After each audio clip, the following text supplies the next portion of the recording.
We've been in bed for how many hours would you say at this point? Like 36 hours? Something like that. I mean, I've gotten out of bed. Oh, that's true. Like, I can get out of bed easily. You can get out of bed too. It's just, we're in bed because, as the title said, Cole fell. Yeah, I took my first tumble out here in LA. How long did we make it? What? Like almost a year. Almost a year? Literally, November 1st will be a year. So close.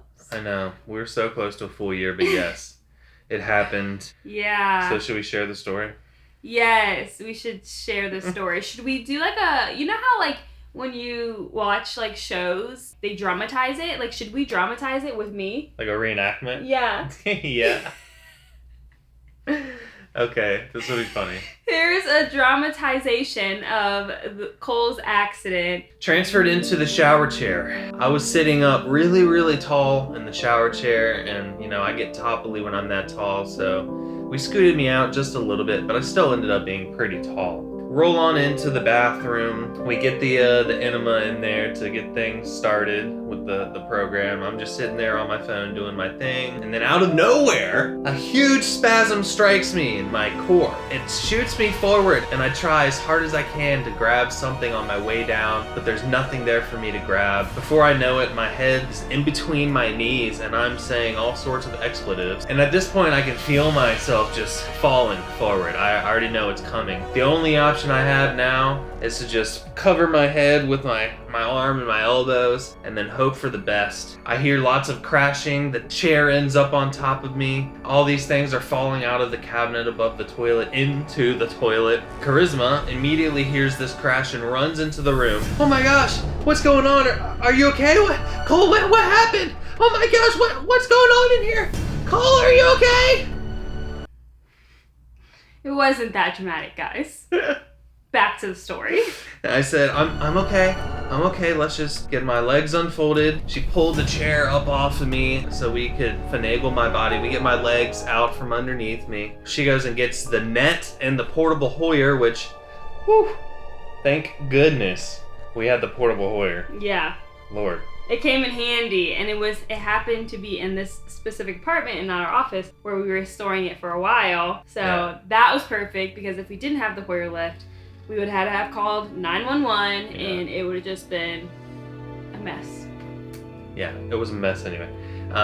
But we get the portable Hoyer, we bring that in, she puts the net underneath me and starts cranking me up. Unfortunately, at this point is when the enema started to do its job. So we just had a mess to clean up on aisle 5. But it's okay. Yeah. We got it cleaned up. Took me over to the shower chair, dropped me into the chair, and got me back over the toilet to finish up the program, get in the shower. And so that was the fall right there. And all of this probably took 7 to 10 minutes. Mm-hmm. So it all happened very quickly, I would say. Yeah.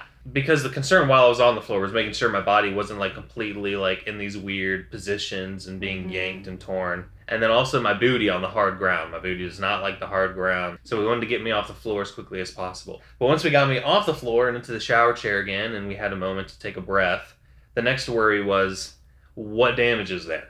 So we started looking around, and Charisma did a great job of like skin checking me and all that.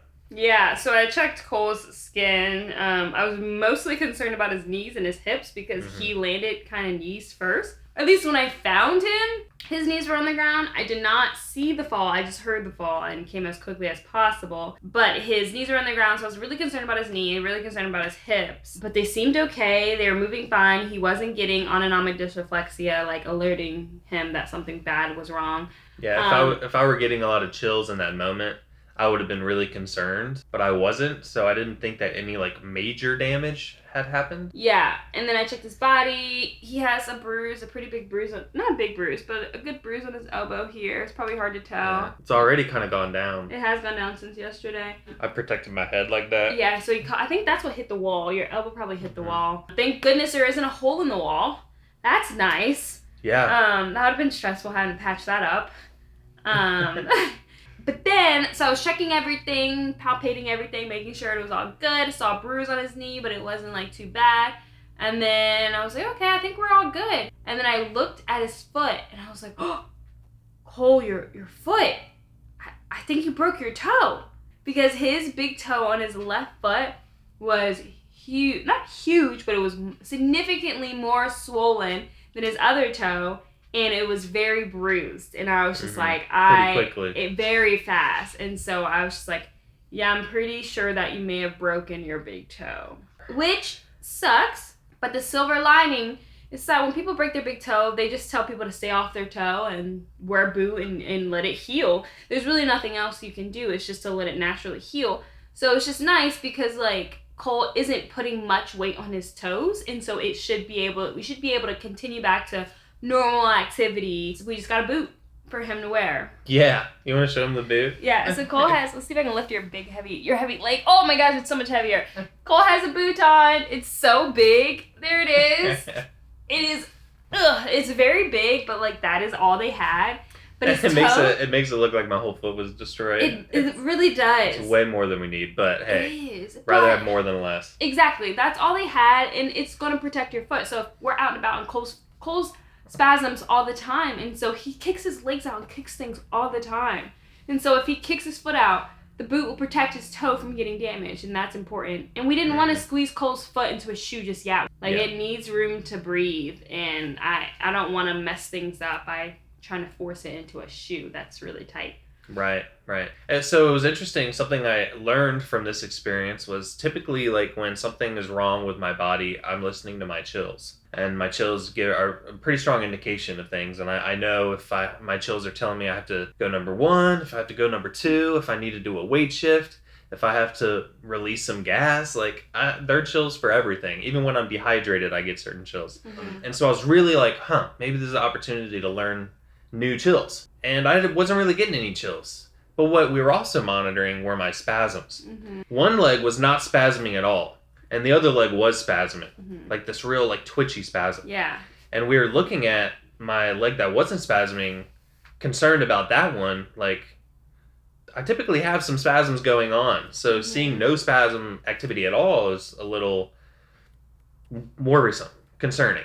But it was interesting because the leg that had these real twitchy spasms was the one that we eventually found. It's doing it a little bit right now. Yeah. The leg that we eventually found the swollen toe and the bit of bruising.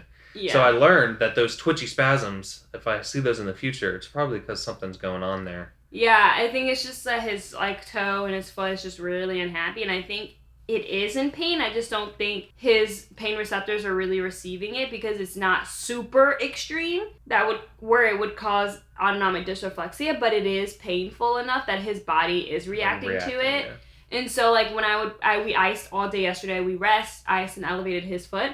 And so when I was putting ice on it, every time I put ice on it, it just kept spasming and twitching. It just hated it. It was like it was kicking the ice off of it. Mm-hmm. So that's how I figured, like, that's his body reacting to the pain. So, like, right now he has the boot on. I think it's probably throbbing. Yeah, it's just spasming. It just has its little moments. So basically after this happened, we just chilled in bed and monitored Cole's symptoms, trying to see if he got AD to see if there was anything else wrong, anything else that was wrong. Once we realized that his toe was probably the main issue, we realized, like, okay, like, we can just go get a boot, resume normal activities tomorrow, which is nice. Mindful. And just be mindful. I'm very thankful that, like, it wasn't anything more serious than the toe. That worked out really nicely because we don't have insurance. Well, I have insurance in California. Cole doesn't have insurance in California yet because we were still working on that whole situation. We're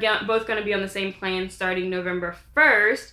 It's just that it took a while to get here. And so it's like, great, of course this happens right before our insurance kicks in. Yeah. But we don't think we need to get x-rays or anything. I'm sure it's okay. And if it's broken, I think we're okay to handle it. We're just going to keep monitoring it.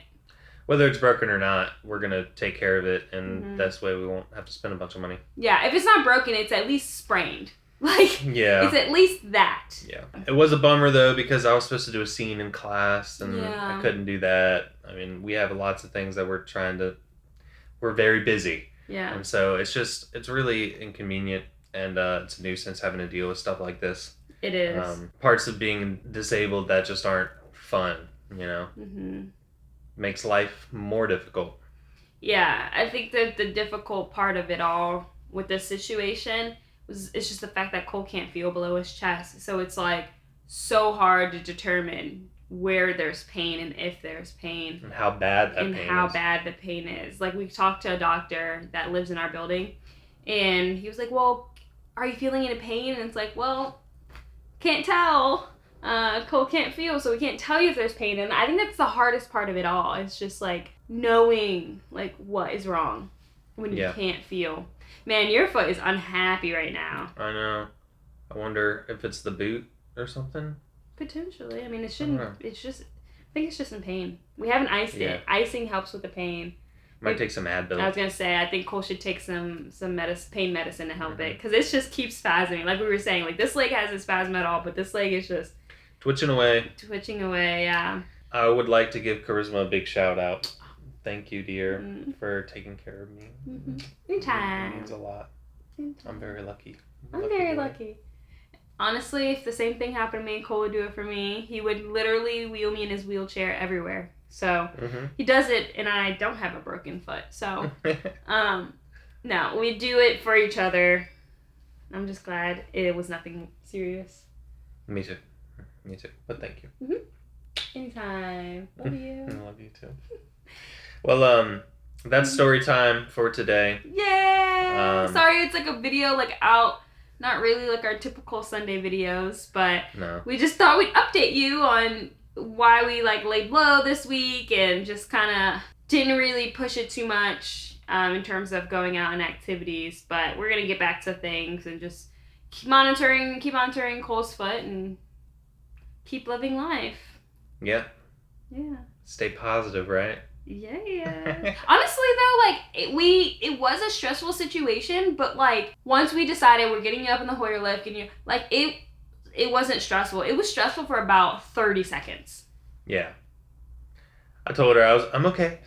We're fine. Let's just get in the lift, get back up in the chair. And once we were back in the chair, we were like, oh, well, that wasn't that bad. Yeah. You know? I mean, what would have made it worse if my elbow didn't save my head, and maybe like I bashed my head and had a cut and I was bleeding. Like, it could have been a lot worse. It could have been easily. But it wasn't, fortunately. So. Yeah. No, it all worked out. I think seeing Cole on the floor in that awkward position like really stressed me out. And then once I realized he was okay, there was no blood, his head is okay, and I was like, okay, let's just get him up and get going. But it's like that initial shock, like, oh my gosh, what happened? And it was so loud. It was so loud. It's 200 pounds diving at the ground. Oh my gosh. With the chair falling on top of me. And things falling out of the cat. It was just a really loud situation, and I think our neighbors probably heard it. No one came and checked on us, but I'm sure they were like, what just happened? Our neighbors downstairs are like, oh my gosh. Like someone just fell. It sounds like a quadriplegic falling out of a shower chair. I know. They knew right away what it was.